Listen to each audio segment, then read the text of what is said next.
Baiklah. Yang jelas teman-teman sekalian itu beberapa hadis Nabi tadi, dan ada hadis yang lain riwayat Imam Muslim, kata Nabi SAW, man daraba gulaman lahu haddan lam ya'tihi aw latamahu fa inna kaffaratuhu an yu'tiqah. Kalau seandainya ada seseorang memiliki hamba sahaya lalu dia memukulnya, menamparnya, memukulnya, meninjunya, menendangnya, semua masuk dalam bahasan ini, atau dia mencambuknya dengan alat, ya, maka dendahnya, kafarahnya dia membebaskan dari keterbudakan. Udah nggak boleh lagi sama dia, udah bebasin, itu dendahnya, maka dia akan selamat dari hisab pada hari kiamat tentunya.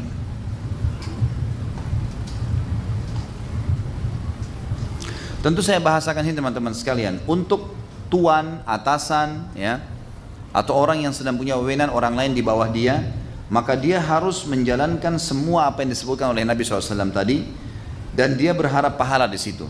Begitu pula dengan orang yang sedang diperlakukan baik dari pembantu, pegawai dan budak hamba sahaya, mereka juga harus benar-benar memposisikan diri untuk menghormati tuan yang telah berbuat baik. Karena kata Nabi SAW, ya, al jaza min jinsil amal, balasan akan datang sesuai dengan kadar perbuatan seseorang. Ini semua panjang lebar teman-teman, pelajaran pertama, ibrah, dan ini memang yang paling banyak kita sering titik beratkan, tentang bolehnya menggunakan pembantu, bodyguard tadi, sekretaris, pegawai, segala macam, dan kemudian hukum-hukum yang berhubungan dengan mereka, fadilah-fadilahnya. Kalau kita berbuat baik, ataupun mereka yang menjadi pembantu tadi, supir kah, tukang kebun kah, atau apa saja, semua ini teman-teman. Dan ini bukan pekerjaan yang buruk, pekerjaan yang baik. Sampai Abu Hurairah tadi mengatakan, kalau bukan karena jihad, haji, bakti sama ibu saya berharap mati dalam keadaan saya hamba sahaya. Baik, pelajaran yang kedua, nanti ini kita baca dalam kehidupannya Anas bin Malik, ya. Ini saya sebutkan pelajarannya dulu, baru kita masuk ke riwayat hidup beliau. Jadi yang kedua adalah Anas bin Malik, karena menjadi pembantu Nabi, maka beliau termasuk orang yang paling banyak meriwayatkan hadis, ya.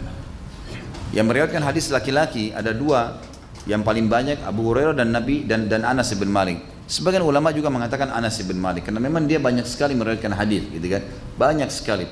Jadi bisa ribuan hadis yang disebutkan oleh Anas bin Malik, dan rata-rata hadis ini semuanya kuat, ya. Kemudian yang kita ambil pelajaran di sini, pelajaran yang kedua adalah bagaimana Anas karena menjadi pembantu, maka dia telah mengambil pelajaran yang sangat besar dari kehidupan Nabi SAW, termasuk dalam masalah ibadah. Sampai dinukil, kalau di dalam buku kita ini disebutkan bahwasanya tidak ada orang yang sholat seperti sholatnya Nabi SAW mengalahkan Anas bin Malik. Jadi memang sholatnya seperti sholat Nabi SAW. Ini ada disebutkan tentunya di buku kita, ya.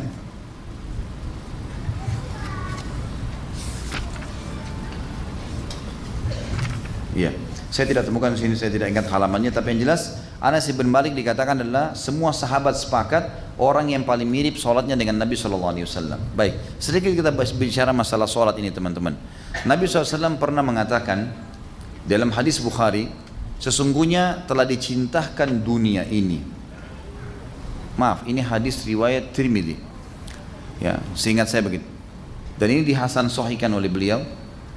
Kata Nabi SAW, dicintakan dunia padaku karena adanya wanita, maksudnya wanita bisa dinikahi, atau saudari dilindungi, atau ibu dihormatin, gitu kan, atau istri yang dijadikan sebagai pendamping, dan juga wangi-wangian, serta dijadikan kebahagiaanku semua di sholat.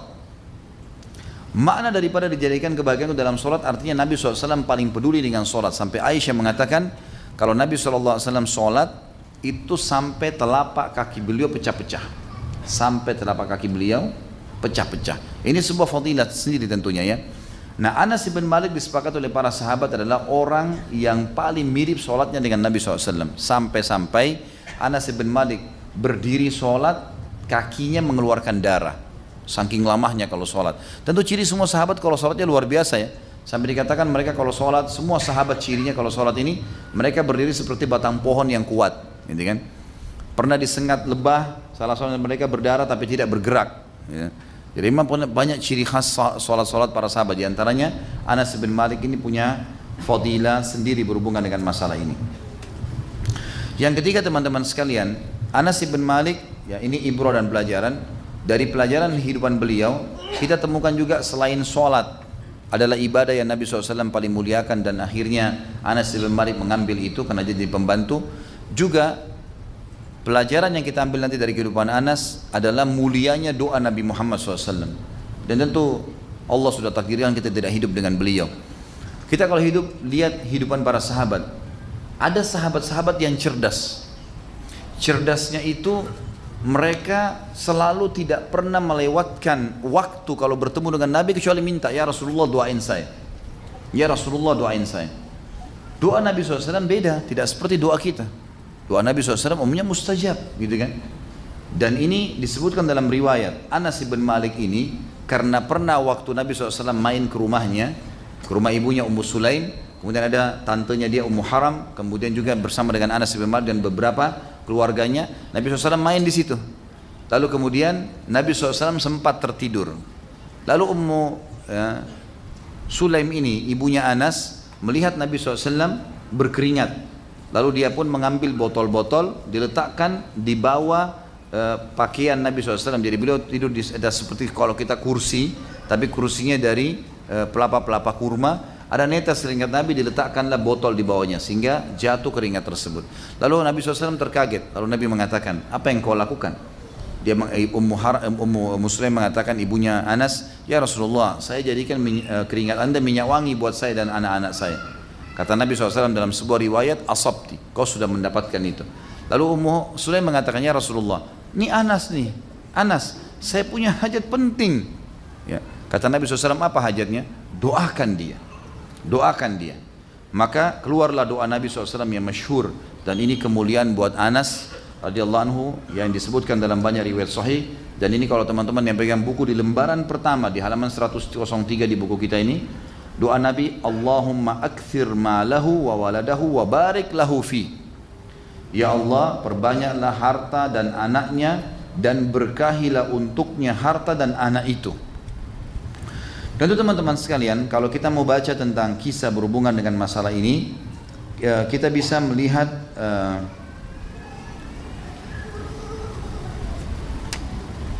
di halaman 111 sampai 112 ya. Silakan kalau yang pegang buku dibuka dulu halaman 111 sama 112. Ada beberapa riwayat yang berhubungan dengan masalah itu. Di situ ditulis oleh penulis ini keberuntungan meraih doa Nabi SAW. Riwayat pertama, Anas bin Malik berkata, sungguh beruntung. Anas bin Malik sungguh beruntung, kata penulis, bisa meraih doa Nabi SAW. Diriwayatkan dari Anas, ia berkata, Rasulullah SAW berdoa untukku, Allahumma akthir ma'alahu wa waladahu wa atil hayatah. Ya Allah, perbanyaklah harta dan anaknya serta panjangkanlah umurnya. Allah memperbanyak hartaku, kata Anas bin Malik, sampai pohon anggurku berbuah 2 kali dalam setahun. Selalu anggur berbuah setahun sekali kan gitu. Khusus kebunnya Anas itu sampai 2 kali setahun. Anak dari sulbiku sebanyak 106. Anak keturunannya 106. Ada riwayat nanti menyebutkan 129. Bahkan ada cucu Anas bin Malik meninggal duluan, Anas masih hidup. Karena panjangnya umurnya. Anas bin Malik ini waktu meninggal teman-teman, semua rambutnya putih, alisnya saking tebalnya dan putih itu sampai putih semua, gitu kan. Dan menutupi sebagian matanya radhiyallahu anhu. Jadi Allah SWT betul-betul memberikan berkah karena doa Nabi SAW. Ya Allah, perbanyak hartanya, perbanyak keturunannya, dan panjangkan umurnya. Riwayat yang lain dari Anas radhiyallahu anhu berkata bahwasanya Nabi SAW mengunjungi Ummu Sulaim, ibunya beliau, ibu Anas. Lalu Ummu Sulaim menyuguhkan kurma dan mentega. Maka Nabi SAW bersabda, kembalikanlah kurma kalian ke wadahnya dan mentega kalian pada tempatnya, karena aku sedang puasa. Lalu Nabi SAW berdiri ke sebuah sudut di rumah. Beliau mengerjakan sholat sunnah ya, bersama kami. Maksudnya beliau mengerjakan sunnah, tapi tidak jelaskan sholat sunnah qabliyah kah, ba'diyah kah, yang jelas atau duha, karena tidak disebutkan waktunya. Lalu maksudnya bersama kami, maksudnya kami ikut sholat, tidak, bukan berjamaah, tapi juga ikut mengerjakan sholat itu. Sebagian ulama hadis mengatakan kemungkinan adalah sholat duha. Karena Nabi SAW biasanya waktu spare yang beliau selalu beraktivitas itu adalah habis sholat duha sampai duhur, ya, sampai duhur. Lalu beliau pun mendoakan Ummu Sulaim. dan keluarganya. Ummu Sulaim berkata kepada Nabi SAW, wahai Rasulullah, ibunya Anas nih, sesungguhnya aku mempunyai sesuatu yang khusus, ada yang aku ingin minta ya Rasulullah. Kata Nabi SAW Nabi SAW bertanya, apa itu? Muslim mengatakan, Anas pelayanmu. Maka Nabi SAW tidak membiarkan kebaikan dunia dan akhirat kecuali beliau mendoakan untukku, kata Anas. Kemudian beliau bersabda, Allahumma rzuqhu malan wa walada wa barik lahu fi. Ya Allah, perbanyaklah harta dan anak-anaknya serta berkahilah dia padanya. Anas berkata, sesungguhnya aku termasuk orang Ansar yang paling banyak hartanya. Aminah, anak perempuanku, menyampaikan kepadaku bahwa sampai kedatangan Hajjaj di Basra, nah ini tahunnya sudah cukup jauh ya, sudah tahun 60-an sekian ya, telah dikubur anak dari tulang sulbiku sebanyak 129 orang. Jadi Anas masih hidup, anak dan cucunya ada yang meninggal sampai 129 orang yang sudah meninggal. Ini bukan yang hidup 106 tadi, jadi 200 orang lebih. Allah Subhanahu wa taala berkahi. Dari Anas juga berkata riwayat yang hampir sama, tapi kita bacakan supaya lengkap ya. Ia berkata, Nabi SAW datang kepada kami pada saat itu, di rumahku hanya ada aku, ibuku dan bibiku Ummu Haram. Lalu beliau berkata, berdirilah, aku akan sholat bersama kalian. Pada saat itu bukan waktu sholat. Lalu beliau sholat bersama kami ya. Tapi tidak disebutkan di sini tentang masalah sholatnya. Sebagian ulama hadis mengatakan kemungkinan di sini adalah di waktu sholat tahajud. Nabi SAW ingin membangunkan Anas bin Malik, kemudian bangunlah ibunya dan tantenya. Lalu Nabi SAW mengajak mereka sholat, karena sholat yang dikerjakan berjamaah oleh Nabi di riwayat cuma disebutkan tentang sholat tahajud kalau sunnah. Seorang laki-laki berkata kepada Thabit, di mana Nabi SAW meletakkan Anas darinya? Thabit berkata, di sebelah kanannya. Artinya kalau orang sedang sholat laki-laki, ada satu imamnya, satu makmum laki-laki, kemudian ada makmum perempuan, misal ayah, anak laki-laki dan perempuan, ibunya, gitu kan? Ibu si anak. Di mana posisi sholatnya? Maka imam di tengah-tengah, makmum laki-laki di sebelah kanan, dan makmum perempuan di belakang imam, gitu kan? Di belakang imam. Biasanya kan makmum perempuan di sebelah kanan ya. Lalu dikatakan di sini, Anas berkata, kemudian Nabi SAW berdoa untuk kami penghuni rumah dengan segala kebaikan dunia dan akhirat. Lalu ibuku berkata, wahai Rasulullah, berdoalah untuk pelayan kecilmu Anas. Maka Rasulullah SAW berdoa dengan segala kebaikan. Di akhir doa tersebut berbunyi, Allahumma akthir malahu walada wa barik lahu fi. Ya Allah, perbanyaklah harta dan anaknya dan berkahilah dia padanya. Baik, kalau anda bertanya kepada saya, lalu Ustaz, itu Anas bin Malik, manfaatnya Nabi SAW sudah doakan. Apa yang kita bisa ambil pelajaran dari doa Nabi SAW ini? Ucapkan doa yang sama. Antum amalin tuh. Ya Allah, perbanyaklah hartaku, keturunanku, dan juga panjangkanlah umurku. Itu diantara doa, karena Nabi SAW berdoa ini untuk Anas ya. Jadi antum bisa berdoa, karena banyaknya keturunan, banyaknya harta, dan juga ya, panjangnya umur dalam ketaatan kepada Allah, sebuah nikmat yang luar biasa Allah SWT berikan. Jadi selalu berdoa. Bahkan sebagian ulama salaf mengatakan, ya Allah, karuniakanlah aku ilmu dan harta, dan jadikanlah aku menghabiskan keduanya di jalanmu. Ini juga sekaligus teman-teman sekalian membantah perkataan sebagian orang yang menyalahfahami tentang masalah harta ini. Ada orang memahami salah tentang zuhud ya. Zuhud itu berarti harus tinggalkan dunia untuk akhirat. Ini pernah saya luruskan, salah teman-teman sekalian. Al-Qasas ayat 77 berbunyi, A'udzubillahi minasyaitonirrajim wabtaghi fima ataqallahu daral akhirah wa la tansa nasibaka minad dunya. Kejarlah apa yang Allah janjikan untukmu di akhirat dan jangan lupa bagianmu dari dunia. Orang Islam harus pegang kata-kata saya, rapi pakaiannya, bersih penampilannya, kendaraannya juga bersih, mampu membeli yang bagus, beli yang bagus, nggak masalah. Tapi dalam sebuah kaidah, la ifrat, tidak berlebihan, wala tafrid, tidak juga perhitungan. Jadi nggak boleh teman-teman sekalian antum menjadi seorang muslim kelihatannya kotor, kelihatannya kumuh, kelihatannya susah, nggak bisa. Kecuali memang keadaan benar-benar harus seperti itu ya.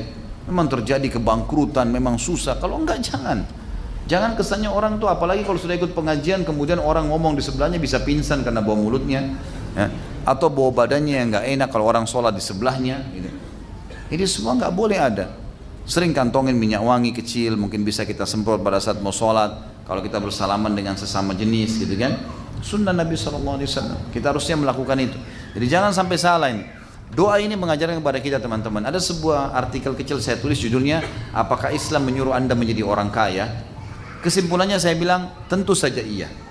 Karena orang memiliki harta yang banyak penting dalam agama, penting. Kalau antum sekarang belum memiliki, berdoa kepada Allah. Minta agar dijadikan orang kaya. Kenapa? Saya kasih contoh. Salah satu contoh saja. Masjid ini misalnya. Di masjid kita ini, kalau ada orang misalnya azan sebentar maghrib, antum panggil. Ayo sholat di sini ya akhi. Ayo ukhti sholat. Kita panggil dia, dia masuk sholat sama-sama kita. Sama-sama di saf, kita dapat pahala sholat, dia juga dapat pahala sholat berjamaah. Ya? Tapi karena kita ajak dia, kita dapat pahala seperti dia tanpa dikurangi sedikit pun. Misalnya kita dapat 100, dia dapat 100, tapi karena kita yang ajak, kita dapat pahala 100 lagi, jadi 200 tanpa dikurangi pahala dia sedikit pun. Karena sabda Nabi SAW masyhur ya, man dalla ala khairin kana lahu mithal ajri fa'ilihi min ghairi yanqus min ajri fa'ilihi syai'an. Siapa yang menunjuk kepada kebaikan, maka dia akan diberikan ya, dia akan diberikan kebaikan ya. Siapa yang melakukan kebaikan ya, siapa yang menunjukkan pada kebaikan, dia akan diberikan pahala orang yang melakukan kebaikan tersebut tanpa dikurangi sedikit pun dari pahala orang yang diajak. Baik, sekarang tadi saya ajak orang, saya dapat pahala, dia juga dapat pahala, saya dikasih pahala dia. Tapi pernah nggak teman-teman berpikir, orang yang tidak hadir mungkin bersama kita di masjid ini, tapi dapat pahala kita? Bukan cuma kita, semua orang yang sholat. Siapa dia? Hah? Mana nih? Nggak ada suaranya. Bukan muadzin, yang bangun masjid. Dari duitnya yang dia kasih ini, satu masjid dipanen pahalanya. Mungkin dia sudah nggak hadir sini, mungkin kita nggak tahu. Misal masjid ini dulu waktu mau dibangun ada orang nyumbang, anggap 1.000 rupiah deh, sempat dititipin sama dia, digabung beliin pasir dan semen, jadilah masjid ini. Mereka panen pahala bukan cuma saya sama teman saya, tapi semuanya. Lihat pengaruh harta besar sekali. Pernah ada sahabat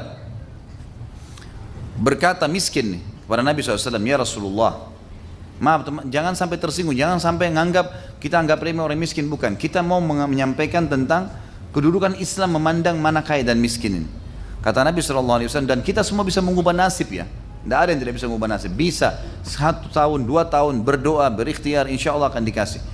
Kata apa namanya? Saya sampai lupa apa yang mau dibahas. Subhanallah. Baik. Yang jelas kita dianjurkan teman. Nah, baik. Kalau kita sahabat miskin pernah datang kepada Nabi SAW lalu berkata begini dalam hadis Bukhari, ya Rasulullah, sahabat-sahabat kami yang kaya mengalahkan pahala-pahala kami karena apa yang kami kerjakan mereka kerjakan. Misal kami sholat mereka sholat, kami zikir mereka zikir, kami berdoa mereka berdoa, kami berjihad mereka berjihad gitu kan. Tapi mereka mengalahkan kami dari sisi mereka bersedekah, kasih keluar harta. Kami nggak punya itu. Beritahukan kami amalan, kalau kami kerjakan kami dapat pahala sama dengan sedekah mereka. Kata Nabi, bacalah 33 kali subhanallah, alhamdulillah, Allahu Akbar. Kalian akan dapat pahalanya. Ternyata hadis ini tidak terkekang di mereka saja, tersebar. Sahabat-sahabat yang kaya mengetahui zikir 33 subhanallah, alhamdulillah, Allahu Akbar ini sama pahala sedekah yang besar. Mereka amalin lagi tuh. Sahabat miskin datang lagi ke Nabi SAW, ya Rasulullah, yang kaya udah dengarin tuh, seakan sampaikan kami lagi nih, gitu kan. Kata Nabi, dzalika fadlullahi yu'tihi may yasha. Itu karunia Allah yang Allah berikan kepada siapa yang Dia inginkan. Itu karunia teman-teman sekalian ya. Jadi kejar prestasi dunia, dan saya sarankan teman-teman kunjungi ceramah di YouTube khusus saudaraku ini adalah rahasia rezekimu. Tentu ini sudah banyak yang kunjungin, tapi waktu itu saya masih sampaikan 10 kiat menambah dan memperbanyak rezeki. Ada kemarin ceramah terakhir tabligh akbar di Makassar, insya Allah teman-teman tim sudah upload baru. Itu ada 15 kiat saya tambahkan di situ. Tambah 5 kiat lagi, mudah-mudahan itu akan sangat bermanfaat. Dan banyak teman-teman alhamdulillah yang sudah praktekin. Setelah beberapa waktu mereka mengatakan memang Ustaz, alhamdulillah berhasil, gitulah. Berhasil. Jadi lebih baik dari sebelumnya. Dan ingat ya, Allah kalau mau memberikan sebuah perubahan kepada kita memang tidak drastis. Di dunia ini kita punya proses. Kita lapar, prosesnya kalau minta sama Allah, dapat makanan dulu, kunyah dulu, kenyang dulu, telan dulu, baru kemudian masuk ke hilangin lapar. Seperti itulah. Capek, tidur dulu, bangun, baru kemudian hilang capeknya. Seperti itulah. Haus, kita cari air dulu, minum, ditelak, diteguk, baru kemudian hilang hausnya. Seperti itulah. Jadi ada proses teman-teman. Jangan antum tiba-tiba menghayal jadi miliarder dalam 1 hari atau 2 hari. Yang penting sudah berdoa ikhtiar, tapi ini termasuk doa. Banyak harta, juga banyak keturunan. Kalau ada godaan syaitan yang mengatakan kepada antum atau bisu atau isu yang sampai ke antum, kalau anak banyak nanti pusing ngurusnya. Emang pasti ada pengorbanan waktu. Tetapi anak-anak ini kalau jadi udah besar semua, baru kita rasakan manfaatnya. Mungkin masih kecil mereka lari-lari, mereka buat masalah. Wajarlah suka dukanya gitu kan. Semua ada pahalanya. Tapi kalau mereka sudah besar dan kita berhasil mendidik menjadi ahli Quran, menjadi ulama, mendoakan kita, itu luar biasa. Berapa banyak orang yang sudah anak-anaknya sudah besar, akhirnya sudah bakti dengan dia, baru dia rasakan manfaatnya, gitu kan? Saudara saya sendiri sampai nyesal kenapa cuma punya 4 orang anak, bahasanya begitu. Iya. Misal pada saat anak-anaknya sudah mulai besar, udah pada keluar negeri, udah keluar, akhirnya dia sendirian sama suaminya, gitu. Nggak ada lagi orang yang ngurus gitu. Tapi masya Allah ada orang yang punya anak banyak, anak-anaknya sudah ada yang sudah berumah tangga, ada yang masih tinggal sama dia di rumah, masih terus aktif seperti dulu, ngurus anak dan semuanya, banyak besar manfaatnya. Makanya kata Nabi SAW, nikahlah wanita yang penyayang dan subur karena saya bangga dengan jumlah umatku pada hari kiamat. Juga sekali lagi, gunakan tenaga orang, gunakan tenaga, gitu kan? Tenaga misalnya panggilkan guru-guru tahfidz Quran, panggilkan guru privat di rumah, pakai kalau ada rezeki, pakaikan pembantu untuk mengurus, nggak ada masalah. Tapi jangan lepas tangan, nggak boleh lepas tangan di sini ya. Karena kalau lepas tangan sama sekali tentu pendidikan anak itu akhirnya yang panen pahalanya ada orang-orang yang mendidiknya, seperti itulah. Kemudian juga minta dipanjangkan umur boleh, tapi ini dihubungkan dengan riwayat yang lain. Berbunyi kata Nabi SAW, ya, sungguh sebaik-baik harta adalah di tangan seseorang hamba yang saleh dan sebaik-baik umur yang panjang di dalam ketaatan kepada Allah Subhanahu wa taala. Baik, ini pelajaran ya. Jadi berdoalah seperti itu teman-teman sekalian supaya Allah SWT berkahi apa yang telah diberikan kepada kita. Sekarang kita masuk teman-teman ke manaqib. Manaqib itu kelebihan Anas bin Malik, kelebihan beliau. Tentu saya akan mulai dari namanya Anas bin Malik dan dia dari suku Khazraj dari Madinah, ya, suku asli Madinah. Dan ayahnya bernama Malik yang meninggal dalam keadaan kufur sebagaimana saya jelaskan tadi. Waktu dia dengar Mus'ab bin Umair berdakwah di Madinah, tidak mau masuk Islam. Sebelum Nabi SAW hijrah sudah meninggal, dibunuh oleh perampok di jalanan. Sementara ibunya Ummu Sulaim adalah sahabiat yang terkenal dan masyhur dengan ibadah-ibadahnya dan kekuatan ya imannya kepada Nabi SAW, sampai-sampai dia menghadiahkan anaknya Anas bin Malik untuk menjadi pembantu Nabi SAW. Kita masuk ke manaqib yang pertama atau manqib yang pertama adalah dia masuk Islam sementara umurnya 10 tahun. Dan ini kelebihan tersendiri karena masuk Islam di umur 10 tahun ini masih sangat kecil. Dan ini sangat baik ya, sangat baik untuk bisa masuk Islamkan atau memulai pendidikan agama sejak dini. Yang kedua, kelebihan Anas adalah dia menjadi pembantu Nabi SAW dan tentu saya pembantu adalah manusia terbaik dari umat ini, ya, dan utusan Allah. Maka akhirnya dia menjadi pembantu, murid sekaligus sahabat. Dan ini tentu kita bisa melihat riwayat-riwayatnya disebutkan di halaman 105 sampai 110, 105 sampai 106. Sebenarnya sih disebutkan di sini riwayat-riwayat ini sampai 110 betul. Tentang kisah-kisah bagaimana Nabi SAW menceritakan kalau Nabi SAW itu karena dia pembantu jadi dia menceritakan banyak hal. Di antaranya saya bacakan dulu di sini di halaman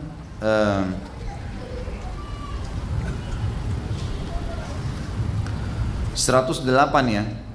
Dari Anas radhiyallahu anhu ia berkata, demi Allah aku telah melayani Nabi SAW selama 9 tahun.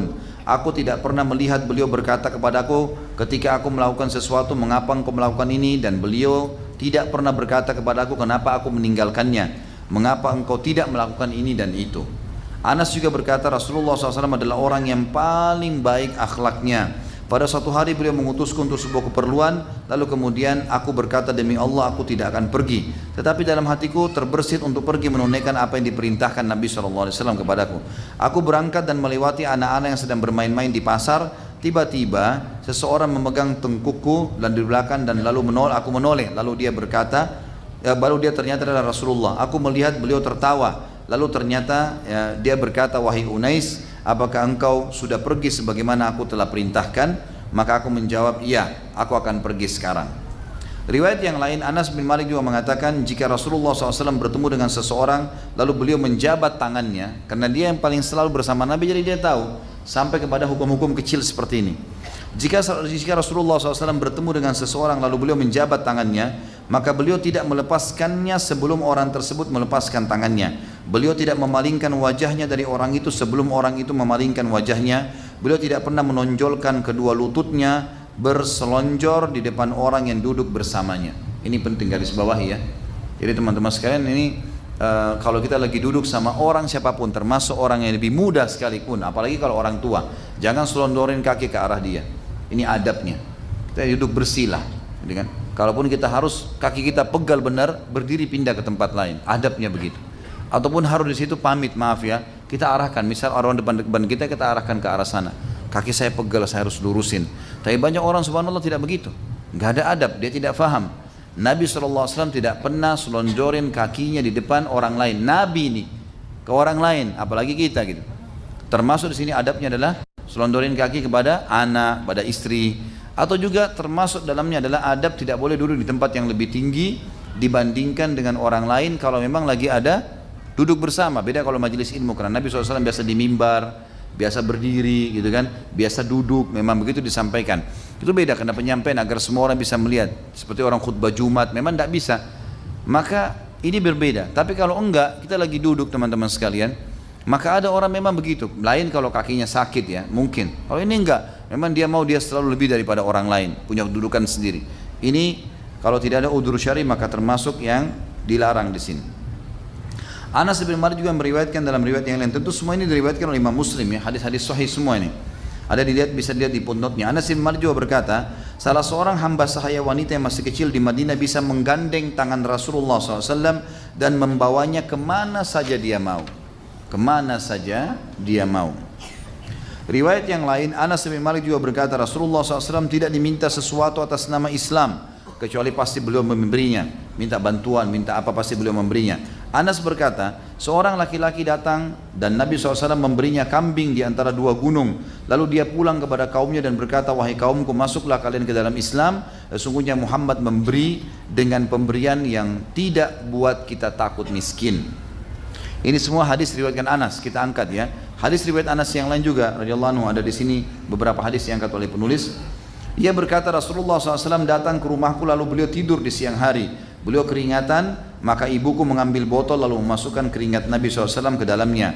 Pada saat Nabi SAW bangun lalu beliau berkata, wahai Ummu Sulaim, apa yang kau lakukan?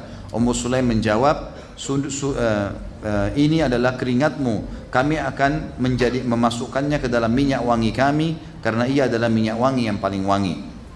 Anas bin Malik juga meriwayatkan yang lain. Rasulullah SAW adalah orang yang paling wajahnya paling tampan, paling dermawan, paling pemberani. Pada suatu malam, ini hadis diceritakan, orang-orang Madinah dikejutkan oleh suara. Jadi ternyata ada suara gemuruh perampok-perampok yang masuk ke Madinah. Jadi kan, kata Anas bin Malik, suara tersebut ya, bergemuruh sehingga orang Madinah kaget. Maka mereka bersegera menuju ke suara itu. Lalu berpapasan dengan Nabi SAW. Ternyata waktu mereka datang, dalam riwayat dikatakan berkumpul di depan rumah Nabi SAW, ternyata suara itu sudah hilang. Dan mereka melihat dari kejauhan, ternyata Nabi SAW datang dari arah suara tadi. Jadi Nabi SAW sudah mengusir sendiri perampok-perampok itu. Ini contoh pemimpin yang luar biasa. Dia tidak tinggal di rumahnya. Dan kata Anas bin Malik, Nabi SAW menunggangi kuda yang kuda itu sangat lamban. Bukan kuda yang biasa dipakai berperang, tapi Nabi SAW menggunakan itu untuk membersihkan Madinah dari penjahat-penjahat tadi. Sebagai penutup dalam poin masalah riwayat Anas ini, maka dalam riwayat yang sahih juga disebutkan bahwa seorang laki-laki pernah bertanya kepada Nabi SAW, kapan kiamat? Maka Nabi SAW balik bertanya, apa yang telah engkau siapkan untuknya? Dia menjawab, aku tidak menyiapkan untuknya dengan banyak sholat, puasa dan sedekah, tapi aku sangat mencintai Allah dan Rasulnya. Maka Nabi SAW mengatakan, engkau akan bersama dengan orang yang engkau cintai. Maka Anas berkata, kami tidak berbahagia karena sesuatu seperti kami berbahagia karena sabda Nabi tadi, anta ma'aman ahbabta, engkau akan bersama dengan orang yang kau cintai. Karena aku mencintai Nabi SAW, Abu Bakar dan Umar. Aku berharap bersama mereka karena kecintaanku kepada mereka, sekalipun aku tidak beramal seperti amal mereka. Ini ibrah dan pelajaran tentang masalah Anas bin Malik menjadi pembantu, menjadi murid dan juga menjadi sahabat Nabi dari halaman 105 sampai halaman 111. Kemudian yang ketiga teman-teman sekalian yang kita bisa ambil dari kelebihan Anas adalah doanya Nabi SAW tadi. Doanya Nabi SAW tadi untuknya yang tidak pernah disebutkan untuk sahabat yang lain. Dan ini disebutkan di halaman 111 sampai 112 yang sudah saya bacakan tadi. Yang keempat, Anas bin Malik terkenal sebagai ahli ibadah. Tidak pernah meninggalkan ibadah. Dan dia hidup 80 tahun setelah meninggalnya Nabi SAW. Nabi SAW meninggal di awal tahun 11 Hijriah, maka Anas bin Malik meninggal di tahun 91 Hijriah. Jadi ini termasuk sahabat yang terakhir meninggal dunia. Dan ini teman-teman bisa lihat di halaman 117 dari buku kita, karena kita bedah buku tentunya, jadi bisa dilihat di situ. Disebutkan ibadah Anas. Abu Hurairah meriwayatkan berkata, aku tidak pernah melihat seseorang yang sholatnya paling mirip dengan Rasulullah SAW daripada anaknya Ummu Sulaim. Maksudnya adalah Anas bin Malik. Anas bin Sirin berkata, Anas bin Malik adalah orang yang paling bagus sholatnya ketika sedang mukim dan ketika sedang safar. Artinya betul-betul dia memberikan hak dengan tumanina. Dari Thumamah rahimahullah, seorang ulama tabi'in berkata, Anas sholat sampai kedua kakinya meneteskan darah karena lamahnya dia berdiri. Juga Sulaim at-Taimi rahimahullah berkata, aku mendengar Anas berkata, tidak tersisa lagi dari orang-orang yang sholat kedua kiblat selain aku. Maksudnya semua sahabat ini sudah meninggal, tinggal aku di sini. Terakhir Thabit rahimahullah berkata, jika Anas bin Malik mengkhatam Al-Quran, dia mengumpulkan anak dan keluarganya lalu dia mendoakan kebaikan untuk mereka. Dan ini riwayat yang terakhir diriwayatkan disebutkan dalam Sifatus Safwa. Dan ini ulama mengambil dari sini bolehnya setelah mengkhatam Al-Quran berdoa kepada Allah SWT. Sampai sebagian ulama ada yang menyusun doa namanya doa khatam Quran, gitu kan. Tapi yang jelas karena perilaku Anas bin Malik. Kemudian teman-teman sekalian, Anas bin Malik diberikan karamah, dan karamah ini kelebihan yang mangkib yang ke-5. Karamah yaitu doanya mustajab. Doanya mustajab, ya. Doa mustajab ini disebutkan di halaman 117. Jadi hampir semua yang dibaca oleh Anas bin Malik dalam doa diijabah oleh Allah SWT. Dari Thabit Al-Bunani rahimahullah yang berkata, orang yang mengurusi kebun Anas bin Malik pernah kebun yang luas sekali. Ada orang yang mengurus kebunnya datang lalu berkata, tanahmu kekeringan. Maka Anas memakai bajunya lalu dia keluar ke tanah lapang. Kemudian dia sholat dan berdoa. Tiba-tiba segumpal awan bergerak ke arah kebunnya. Di sana awan itu menumpahkan airnya sehingga selokan-selokannya penuh. Hal itu terjadi di musim kemarau. Lalu Anas mengurus sebagian keluarganya lalu berkata, lihatlah sampai di mana hujan itu. Ternyata hujan tersebut tidak melebihi kebunnya kecuali sedikit saja. Artinya hujan ini hanya turun di kebunnya Anas bin Malik sementara musim kemarau. Dan yang terakhir teman-teman sekalian adalah riwayat yang menjelaskan kelebihan Anas. Yang ketujuh, beliau setiap malam melihat Nabi Muhammad SAW dalam mimpinya.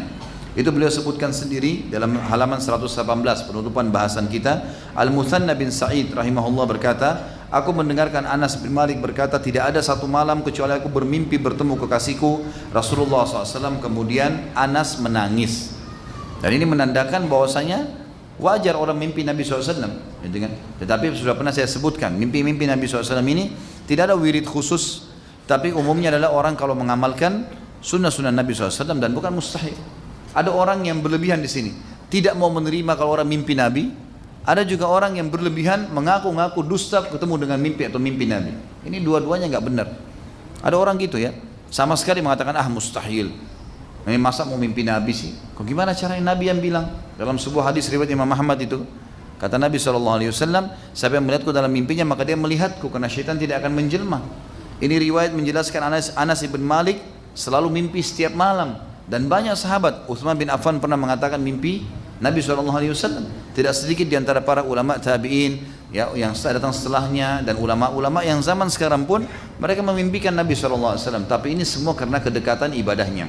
Ulama memberikan kaidah, kalau seseorang itu dasarnya dekat dengan Nabi SAW dan yang dia lihat dalam mimpi memang cirinya Nabi, dengan ciri yang disebutkan alisnya, matanya, kulitnya, postur tubuhnya, janggutnya, semua ini memang sama dengan apa yang disebutkan dalam Syama'il Muhammadiyah, maka dia telah melihat Nabi SAW.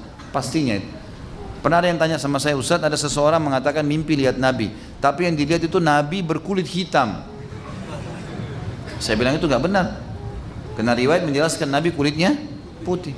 Ada yang pernah mengatakan saya lihat Nabi tapi Nabi orangnya pendek. Nggak benar. Nabi jerbu, ya kan? Tidak terlalu tinggi, tidak terlalu pendek, tapi orangnya kekar, tinggi, gitu kan? Alisnya tebal, hidungnya mancung, kulitnya putih, pipinya kemerah-merahan, bola matanya besar. Nabi SAW memang memiliki ciri khas, gitu kan? Maka siapa yang melihat ini pasti melihatnya. Ini wahyu. Jadi jangan berlebihan ya. Jangan sampai mengatakan tidak mungkin ada orang mimpi. Ada juga orang yang membuat-buat berita dusta kalau mimpi. Hati-hati.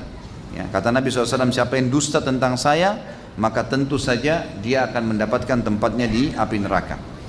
Kita dulu teman-teman sekalian dengan setelah kehidupan yang cukup panjang dan penuh dengan berkah dan kebahagiaan karena dia telah mendampingi Nabi SAW, kemudian mengamalkan semua apa yang Nabi ajarkan sehingga akhirnya meninggal dunia, terlihatlah hasil berkah yang telah Allah berikan itu. Maka setiap muslim semestinya, ini pelajaran buat kita penutup, setiap muslim mengambil pelajaran dari orang-orang yang sudah meninggal dunia, karena dengan orang yang sudah meninggal dunia kita dapat pelajaran besar dari situ. Dan jangan ambil pelajaran dari orang yang belum meninggal dunia, sehingga mereka belum ketahuan ini baik atau tidak. Dan orang-orang yang paling baik dicontohi adalah para sahabat Nabi ridwanullahi alaihim. Artinya ikutin langkah mereka, nikmatin proses hidupnya. Ada cobaan kita bersabar, ada nikmat kita bersyukur. Meninggal insya Allah kita akan bersama dengan mereka. Dan kita akan bertemu teman-teman insya Allah nanti di bahasan kita yang akan datang. Tentu Ramadan libur ya, tidak ada tablik akbar kita ini karena saya kebetulan ada acara di beberapa tempat yang di luar Indonesia, jadi saya tidak bisa. Kita ketemu insya Allah nanti setelah Lebaran dengan sahabat Nabi yang mulia Khabbab ibn Arad radhiyallahu anhu. Baik, saya akan baca pertanyaan. Saya ingin bertanya tentang budak yang didapat karena peperangan, khususnya budak wanita. Contohnya muslim berperang dengan kafir atau Syiah. Kemudian tentara muslim membunuh tentara kafir di depan istri dan anak perempuannya, maka anak dan istri menjadi budak. Kemudian tentara muslim anggap saja mendapatkan budak tersebut ingin menggauli budaknya. Namun budak tersebut menolak karena merasa dendam dikarenakan suami telah dibunuh. Apakah dosa jika memaksanya? Dan apakah budak tersebut bisa jadi berkhianat? Ya. Mungkin pertanyaan ini tepatnya kalau sudah perang. Ya. Kalau sudah perang, antum sudah dapat budaknya baru tanya. Nah, iya, sekarang tanya, apa gunanya kalau nanya sekarang? Hah? Kenapa? Nanti disalahfahamin karena belum kasuistik kan. Nanti tiba masa tiba akal gitu ya. Jadi semestinya tidak berdosa. Kalau ada budak wanita tidak berdosa. Tapi di sini teman-teman jangan dihubungkan antara orang kafir dengan orang Syiah ya. Karena orang Syiah itu untuk memvonis mereka kafir butuh hujjah. Artinya gini, tidak semua Syiah itu dikafirkan oleh para ulama. Kafir ya, tapi menyimpang iya. Yang kafir itu seperti memang Syiah gulat yang sudah betul-betul mengatakan Al-Quran tidak ada, kurang. Atau memvonis sahabat kafir secara mutlak. Bukan kena ikut-ikutan, keyakinan. Ada orang subhanallah tidak ngerti. Dia dari kecil disuruh laknat Abu Bakar. Begitu dia besar, gitu kan? Begitu dia besar, maka dia ikut-ikutan dengan. Begitu dia faham, dia tinggalkan. Karena waktu teman-teman Wisal TV di Saudi membuat ceramah dalam bahasa Persia, gitu kan? Ternyata ada penelpon yang masuk dari Iran setiap hari itu sekian ratus, ya. Dan sekian ratus itu semuanya mengaku tidak mengerti, tidak pernah tahu. Selama ini yang kami tahu Aisyah itu jahat, bukan yang seperti kalian bilang nih. Selama ini yang kami tahu Abu Bakar itu memang pengkhianat, itu kami nggak pernah tahu yang kalian bilang nih. Jadi memang mereka tidak tahu. Dan kami menyatakan taubat, ada cuplikannya banyak semua, gitu kan? Kebetulan karena saya penasihat di TV Wisal di Indonesia, maka itu kami tahu betul itu. Ada seperti itu. Jadi memang ada orang-orang Syiah tidak mengerti. Ada yang memang mendakwakan itu, memang mengkafirkan orang, memang ini, memang menghalalkan darah, itu lain, gitu kan? Itu lain. Nah kalau orang-orang Syiah, hukumnya kata ulama adalah hukum masuk seperti orang-orang munafikin di zaman Nabi SAW. Kalau diperangi, tidak ada hamba sahaya, nggak ada hamba sahaya. Masya Allah, Masya Allah. Sudah, cukup. Ini mesti Pak Yoyo bantu saya nih, sortir. Sortir dulu sesuai dengan tema ya. Sampai mana tadi? Hah? Semua lupa. Jadi kalau Syiah perang sama kita, bukan berarti kalau mereka tertawan jadi hamba saya, enggak. Ya. Karena mereka masih syahadat. Hukumnya namanya sadduz zara'i. Sama kasus waktu perangnya Ali bin Abi Thalib dengan sahabat-sahabat Nabi yang lain. Tidak ada perbudakan. Tapi alat-alat perang mereka menjadi ghanimah. Alat-alat perang, pesawat tempur, senjatanya itu semua disita. Tapi orangnya nggak jadi budak, gitu ya. Jadi perlu difahamin masalah itu. Anas bin Malik menjadi pembantu Rasulullah SAW pada umur 9 tahun. Apakah dengan demikian kita diperbolehkan memperkerjakan pembantu atau karyawan di bawah umur? Sedangkan ada peraturan pemerintah yang melarang memperkerjakan anak di bawah umur. Dalam kasus ini mana yang harus didahulukan? Sunnah Nabi SAW atau peraturan pemerintah? Tentu saja di sini Anas bin Malik satu-satunya pembantu Nabi yang berumur seperti itu ya. Dan ini karena ibunya yang menghibahkan. Ya Rasulullah, ini anak saya, biarin bantu anda. Sebenarnya tujuannya selain berkhidmat kepada Nabi SAW juga biar belajar, gitu kan? Maka itu kalau kasusnya seperti ibunya Anas bin Malik nggak masalah, karena dididik sama dengan orang ambil anak yatim misalnya, masih kecil semuanya. Jadi jangan difahamin pembantu ini tanda kutip sesuatu yang buruk ya.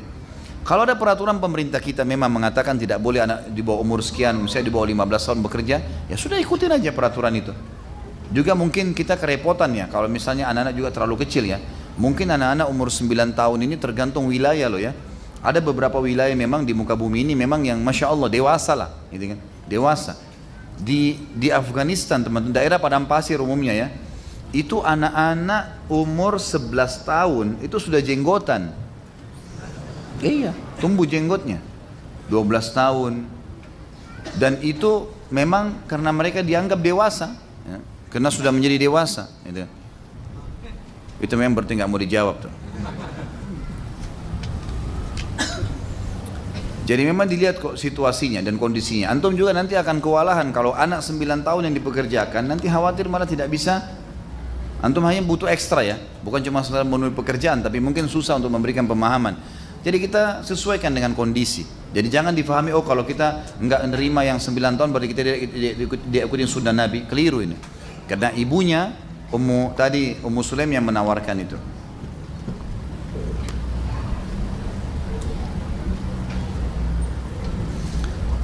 Bolehkah punya pembantu Nasrani karena sudah 4 kali ganti pembantu Muslim yang tidak jujur dan bekerja dengan tidak profesional? Boleh saja. Saya tidak pernah temukan larangan menjadikan pembantu orang non-muslim. Allahu alam. Bahkan ada beberapa sahabat yang memiliki pekerja di kebun mereka yang bukan muslim. Ya. Itu boleh saja setahu saya. Tapi tentu saja teman-teman sekalian harus hati-hati ya, karena dia punya akidah, dia punya keyakinan. Ya.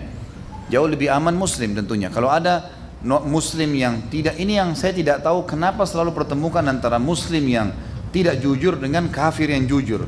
Ini selalu tidak adil ini, gitu kan? Coba pertemukan dengan yang baik, ya, dengan yang baik. Dan saya berharap teman-teman bisa menjalankan ide. Saya juga pernah punya ide itu ya.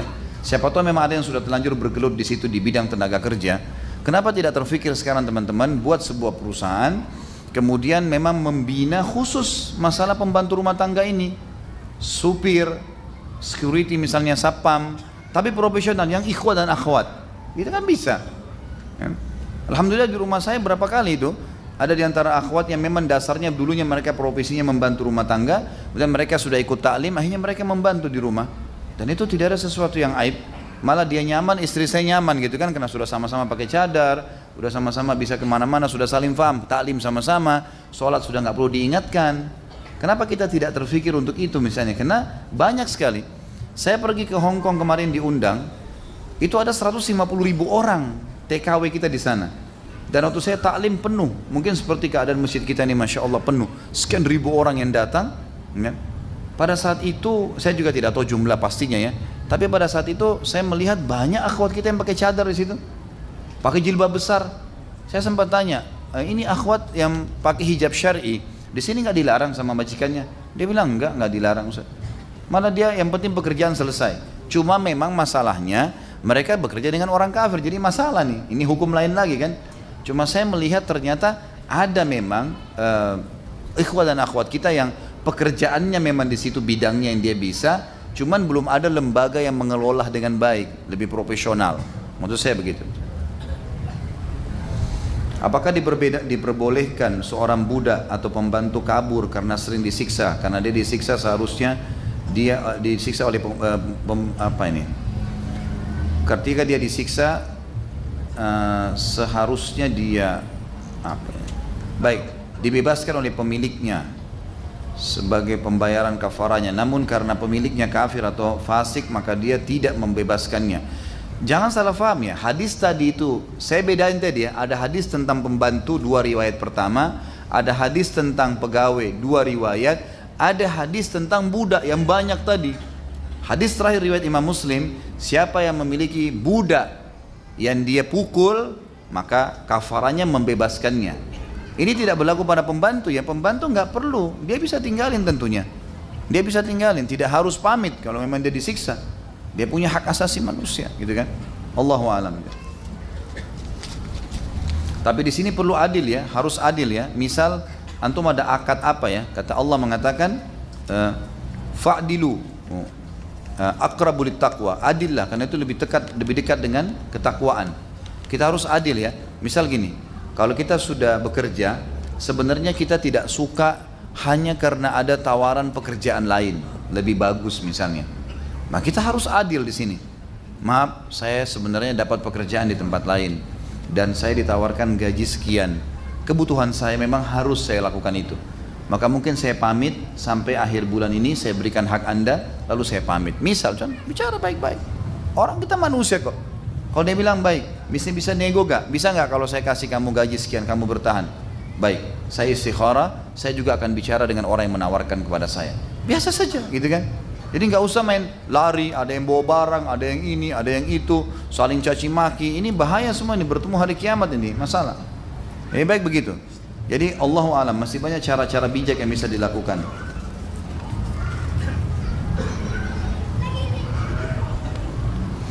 Apakah budak wanita yang dimiliki oleh Nabi SAW menjadi salah satu istri Nabi dengan apa ini? Atau dengan bahasa lain mungkin dinikahi ya. Dalam hal apa Rasulullah SAW pernah marah? Tentu saja budak Nabi SAW Maria Kiptian dalam riwayat yang sahih tidak dinikahi. Karena itu budak maka Nabi SAW simpan dan ada anak lahir Ibrahim. Hukum syar'i kita memang seperti itu.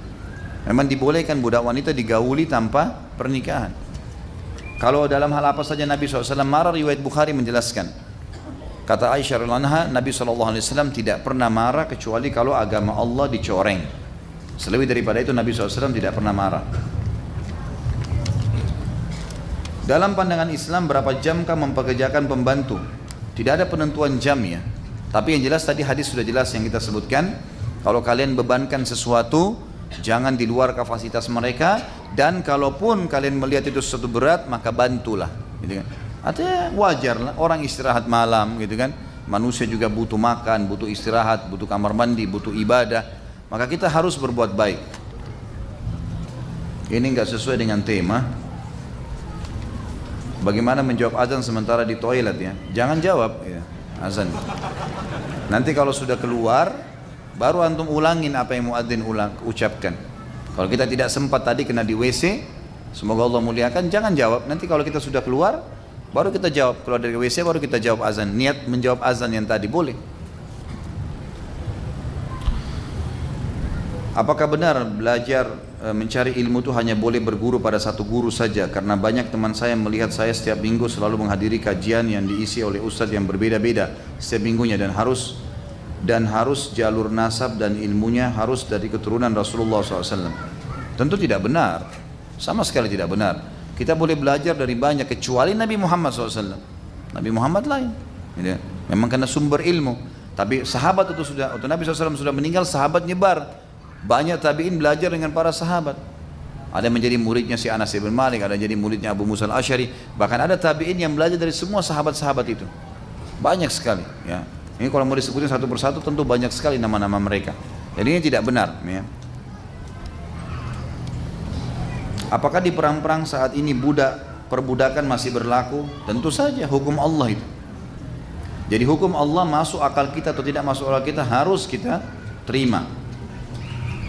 Budak wanita apakah boleh digauli? Kan sudah saya bilang tadi. Jawabannya iya. Dan lebih baik kalau sudah perang baru nanya. Hah? Ini rewel dari tadi nanya terus. Makanya kalau mau punya budak, perang tuh sana. Hah? Perang kan deh, asal mau perang. Ya. Bagaimana cara hitung-hitungan untuk membayar gaji pegawai? Apakah ada diajarkan dalam Islam atau cukup berpatokan sama UMR saja? Dan bagaimana kalau kita telat atau menunda gaji pegawai tersebut? Tentu saja tidak ada penentuan jumlah ya. Jadi sesuai dengan kadar. Kalau UMR atau mungkin bisa tergantung kondisional. Mungkin kita nggak mampu. UMR itu mungkin kalau kelasnya level usaha apa gitu kan? Nggak mungkin orang kalau jaga kios kaki lima di depan rumahnya lalu dikasih UMR kan nggak mungkin. Masa gaji hampir 3 juta kan nggak mungkin gitu. Contohnya, kalau pertanyaan terakhir ini bagus ya. Ini tadi yang saya lupa. Ya. Apakah boleh menunda gaji pegawai? Kalau antum tidak punya udzur syar'i, bukan karena tidak ada duit, memang betul-betul sengaja nunda hanya nggak apa-apa deh gampang pegawai. Saya sudah janji tanggal 1, tanggal 7 aja deh. Itu nggak boleh. Haram hukumnya. Selama antum tunda, antum zalim, dosa besar. Selama 7 hari dosa besar, zalim. Karena kata Nabi SAW, bayarlah ya, gaji-gaji pegawai kalian sebelum keringat mereka kering. Maksudnya tepat pada waktunya. Itu ibadah, jangan ditunda. Harus dilakukan tepat waktu. Bagaimana kita menyikapi fitnah media sosial yang seringkali oknum yang tidak bertanggung jawab saling mengadu domba para dai di media sosial seperti YouTube dan lain-lain, termasuk Ustaz Khalid dan dai-dai sunnah. Semoga Ustaz menjaga. Ya, ambil sebagai pelajaran saja. Dan semua orang di muka bumi ini belanja di supermarket. Boleh ambil apa saja lewat kasir. Tanggung jawab sendiri. Kalau orang yang berbicara tentang saya positif, silakan. Kalau negatif dan benar antum silakan. Saran saya nasihatin baik-baik. Kan gitu. Tapi jangan disebarkan yang salah. Karena ini berbahaya, akan ada tanggung jawab hari kiamat. Jika ada 2 orang yang melamar pekerjaan, yang satu seorang mukmin tapi tidak jujur dan yang satu lagi non muslim yang jujur. Sekali lagi. Cari muslim yang jujur. Saya berbagi misal teman-teman, saya kasih syarat untuk menjadi pegawai saya di restoran dan di toko, gitu kan? Dan juga ada tempat satu perusahaan yang bergerak di ekspor gaharu yang memang di daerah Kamal juga. Itu kalau kita berikan syarat pegawai harus yang sudah ikut taklim misalnya. Memang saya kasih syarat gitu, yang ikut taklim silakan, gitu kan? Maka sudah ikhwah sudah faham lah, azan sudah suruh ke masjid, mereka sudah terbiasa tidak ada musik di restoran, cuma tinggal dengar ceramah, gitu kan? Ngomong kita suruh ikut tahfidz Quran sudah terbiasa, sudah gampang. Kita boleh berikan syarat seperti itu, gitu kan? Jadi insya Allah yang datang juga udah tahu syaratnya memang 1, 2, 3. Orang kan bisa kasih syarat umurnya sekian, badannya begini, apalah tinggi badan. Kita kasih syarat beriman, berilmu, kasih syarat. Mudah-mudahan itu sudah bisa membawa kepada kejujuran. Ustaz, dulu pernah saya makan uang haram. Setelah saya kenal kajian-kajian sunnah, saya baru menyadari, baru sadar taubat. Saya ingin taubat. Bagaimana caranya bertaubat? Membersihkan dosa-dosa. Taubat kepada Allah dengan meninggalkan. Jangan ulangi lagi, sesali, janji sama Allah tidak ulangi. Dan semua hak-hak orang yang dulu kembalikan. Jadi semaksimal mungkin berdoa kepada Allah agar bisa diingatkan siapa saja yang diambil haknya dulu. Ustaz, apakah kita boleh menggandeng tangan anak perempuan yang masih kecil? Selama belum balik boleh. Kalau belum balik boleh. Sudah balik haram, nggak boleh. Ya.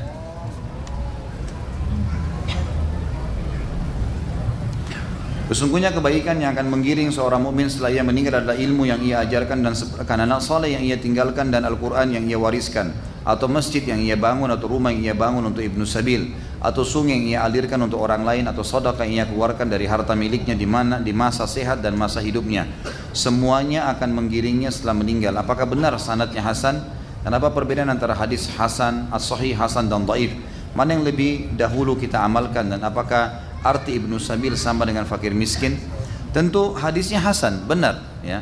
Kalau perbedaan hadis sahih sama hadis hasan, hadis dhaif itu sudah pernah kita jelaskan. Hadis sahih adalah yang sehat jalur nasabnya, sehat matannya, jalur sanad fulan meriwayatkan dari fulan, dari fuhan, dari sahabat Nabi, dari Nabi SAW. Ini semua terpercaya, orang beriman, hafalannya kuat, dan matan hadisnya juga sehat.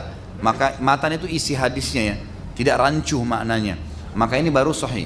Kalau ada di jalur sanadnya satu orang saja yang lemah hafalan, atau pernah melakukan satu hal yang mencoreng muru'ahnya, termasuk ulama mengatakan kalau melakukan hal yang makruh, pindah jadi hadis hasan.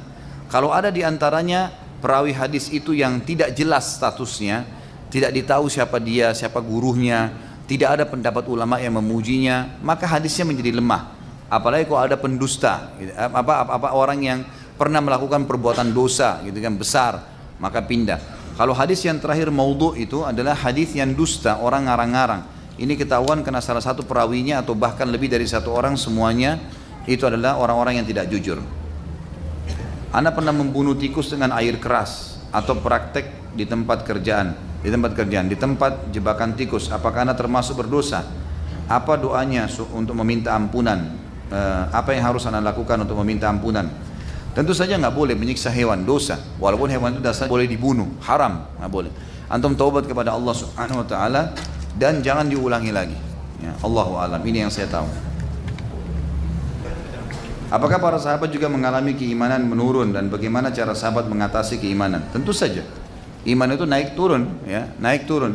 Terbukti ada sahabat Nabi SAW yang pernah hadir di Badr, itu di perang Khaybar. Itu kalau teman-teman ikuti nanti di bahasan sirah saya, beliau pada saat masuk ke benteng Khaybar menemukan ada kendi-kendi khamar.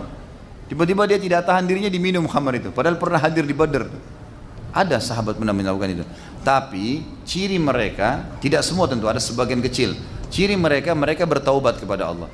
Kasus yang memfitnah Aisyah, ada Musli bin Abi Musli, ada Hamna binti Jahash, ada Hasan ibn Thabit. 3 orang sahabat terpengaruh dengan isunya Abdullah bin Abi Salul tentang masalah fitnahnya Aisyah berzina dengan Safwan, gitu kan?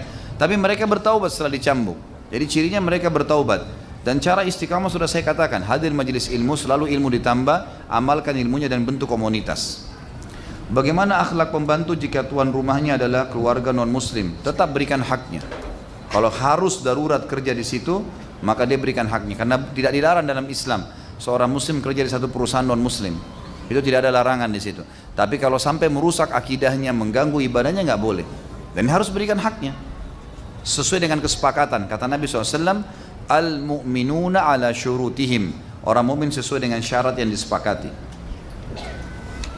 Bagaimana dengan cerita mengenai putri Nabi Fatimah yang meminta pelayan tapi tidak diberikan, sementara Nabi SAW bisa memberikan? Dengarkan riwayatnya ini sebagai penutup. Fatimah radhiyallahu pernah datang kepada Nabi SAW, kebetulan waktu itu habis mencuci baju Ali dan anaknya Hasan Husain, habis membersihin rumah, dan tangan beliau sempat luka, gitu kan. Maka waktu itu Nabi SAW memiliki beberapa budak-budak wanita dari peperangan. Kata Fatimah, ya Rasulullah, lihat tangan saya seperti ini, gitu kan. Bantulah saya, berikan pembantu. Apa kata Nabi SAW? Bukan tolak ya. Kata Nabi, wahai Fatimah, maukah saya tunjukkan kepadamu amal perbuatan lebih baik daripada kau punya pembantu? Kata Fatimah, tentu ya Rasulullah. Kata Nabi SAW, bacalah pada saat kau letih ya. Kalau capek, kamu rasa letih, bacalah Subhanallah 33, Alhamdulillah, Allah Akbar 33. Jadi Nabi SAW bukan melarang tidak memberi, tapi mau mendidik ya sebuah poin kepada anak perempuannya. Karena makin dia kerjakan sendiri kan akan ada pahalanya gitu kan. Dan menurut Nabi SAW pada saat itu, Fatimah bersama dengan anaknya dan suaminya gitu kan. Jadi seperti itu. Dan di rumah Nabi SAW, saya sudah bilang tadi contohnya rumah Nabi, semua ummahatil mukminin pakai pembantu. Allahu a'lam. Mungkin begitu teman-teman sekalian. Mohon maaf kalau beberapa pertanyaan yang belum sempat saya jawab ini. Mudah-mudahan apa yang kita bahas hari ini bermanfaat dan insya Allah dijadikan sebagai tambahan amal kita pada hari kiamat. Semoga semua yang berbuat salah dan dosa dimaafkan oleh Allah. dan semoga semua yang sakit semoga penyakitnya, yang memiliki utang dilunasi utangnya, dan juga seluruh muslimin di Palestina, di Syria, di Yaman, di Irak, di Myanmar, di Ahsa yang sedang tertindas, semoga Allah berikan kemenangan dan Allah partisipasikan kita bersama mereka di pahala. Subhanakallahumma bihamdika asyhadu an la ilaha illallah astaghfirullah wa atubu ilaik. Wassalamualaikum warahmatullahi wabarakatuh.